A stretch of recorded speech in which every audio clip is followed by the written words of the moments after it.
Well, on August 24th, the Canadian National Institute for the Blind will be hosting a night filled with food, music, and fun, while also raising awareness and proceeds for the CNIB Lake Joseph Centre in Muskoka, and that helps those living with sight loss. So joining us now to tell us more and all about it is philanthropist Joan Kelley and Alain Saumur, CNIB's Senior Director of Philanthropy.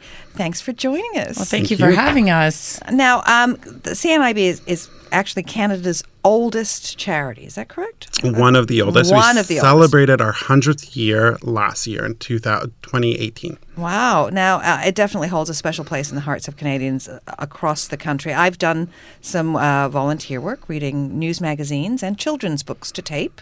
Nice. That's wonderful. For the program. They're just down the road from me, so it's a convenient place to go and volunteer.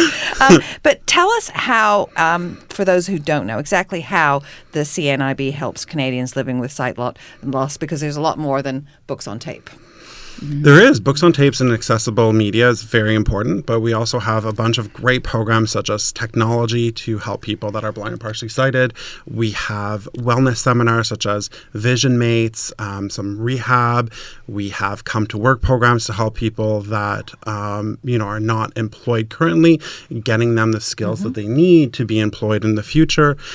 We really try to break barriers and empower people that are blind or partially sighted to go out and live their best life possible. And I think CNIB plays a small role in that and helping them do that. I think CNIB plays a big role in helping them do that, honestly. And I'm talking about my mom specifically because this is one of the reasons why I'm involved. And it does make me very emotional. But last year, I emceed this event that we're talking about today.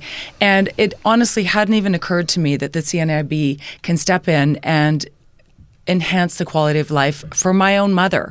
She has MS and she was legally blind in one eye for 25 or 30 years, but her other eye is now failing quite a bit. And since I've started this association with the CNIB, it's been incredible the way that the CNIB has come out to my mom's home because she wants to be independent, and they assessed, is this a safe environment for her? So first of all, that makes me feel so much better. Plus, they're offering ideas for tools that are out there of things that are going to make life better for her, like a large number telephone so she can see properly when she's dialing, or dial the right number because she misdials with a regular phone. Also things like different magnifying apparatuses and things like that that are suggested from the CNIB. So it's really about confidence for the person with vision loss and confidence for their loved ones to give them the best quality of life. Well, I think it's great that we're doing this, having this conversation, because I think for many people it's sort of, I don't remember the last time I saw a person with a white cane. Mm-hmm. So I know that there are so many more current aids, if you will, for people that we don't know anything about. And so I think the work that's being done in the background, we just don't talk about, like you're talking about big telephones and all kinds of things. And I've heard a couple of conversations about it, but I didn't realize how much, but in 100 years. Yeah, even Blindsquare, which is a new app that has little beacons in stores. Stores can buy the beacon. It's very, very cheap to rent. And people can go on Blindsquare, which is an app on their mobile device. And Blindsquare will tell them, where the cash register is, where the male's clothing is, where the female's clothing, if they're going into a clothing store, grocery store, where the produce is and everything else. So people can be as independent as they want. And again, live the most successful life they want to do. Do you drive some of those agendas? We do. CNIB does drive some of those agendas. We do a lot of advocacy work as well. We just recently, last year, started the Guide Dog program. And as you may hear in news all the time, there's taxis that won't take people that are blind with guide dogs, that sort of thing. So we do advocate for a lot of different services for our clients. So what's the actual scope of how many Canadians live with vision challenges? So right now, today, we estimate of our clients, there's 500,000 clients in Canada that are blind or partially sighted. 200,000 of those reside in Ontario, but it is estimated that there's about 5.5 million people in Canada that could have or will have eye issues that can lead to blindness or partial sight. So tell us more about the Lake Joseph Centre, because this event that's coming up is particularly for that. You're hoping to turn it into a year-round recreational facility to aid those who are visually impaired in that area. Correct. So Lake Joseph is a wonderful center.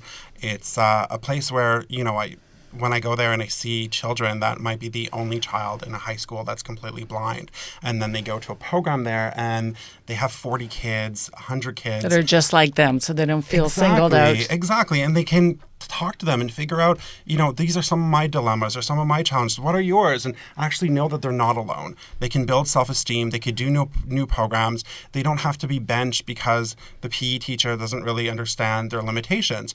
They can do everything. They can go tubing. They can go water skiing. They can go boating. Sailing. Exactly. Yeah. Anything. Is it sort of something different that is not offered everywhere? It is something different because Lake Joe is manufacturers and done for people that are blind or partially sighted. A lot of the kids and people that are young at heart that go there have other limitations, physical limitations too. So they might be in a wheelchair.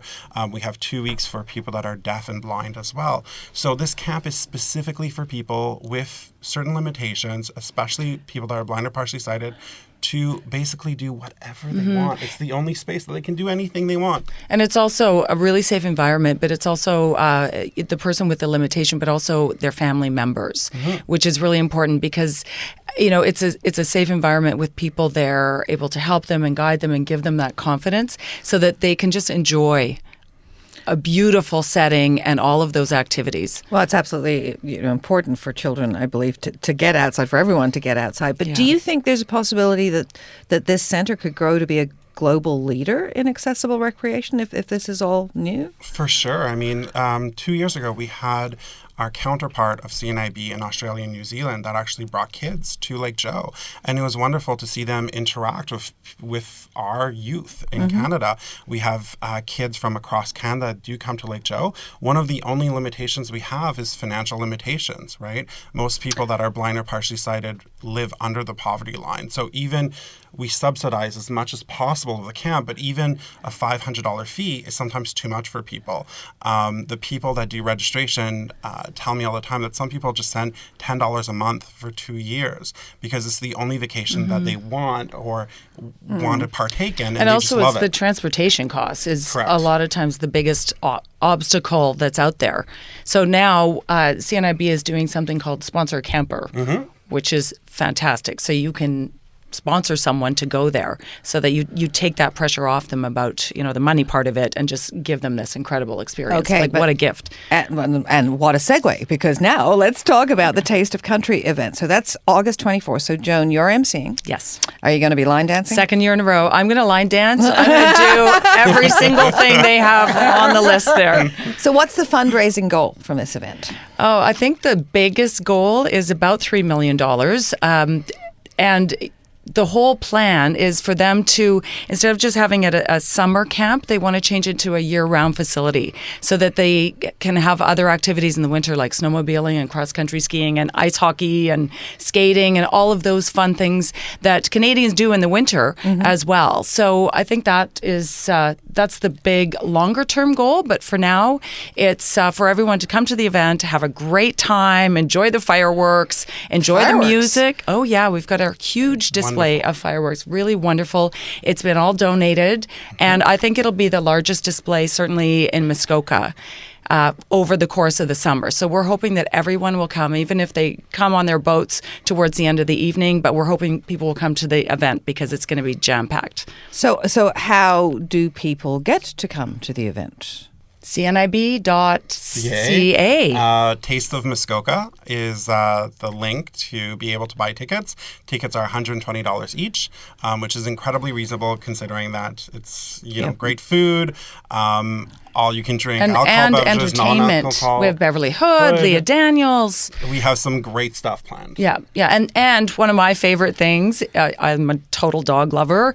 They have the little puppies in training, the guide dog puppies, and it is you just sucked Christine. I know. They're so adorable. We're going to do a puppy corral so people can go and hug Hug a a puppy. And where is it going to be? Where is the event going to be? At Lake Joe. It's going to be right so people can see the right at center, the see camp. what they're supporting. You can see the facilities. You can see how beautiful that just I'd pay the grounds of it is. $120 just to hug a puppy. There you go. There you go. I'll hold you to that. You'll find Christine and I if you're looking for us. If we're not line dancing, we'll be in the puppy corral. So it's CNIB.ca. You can find all the links there. Joan, Kelley, Walker, lovely to have you back again. Thank you. And Alain Saumur, thank you for joining us. Thank you. Thank too. you.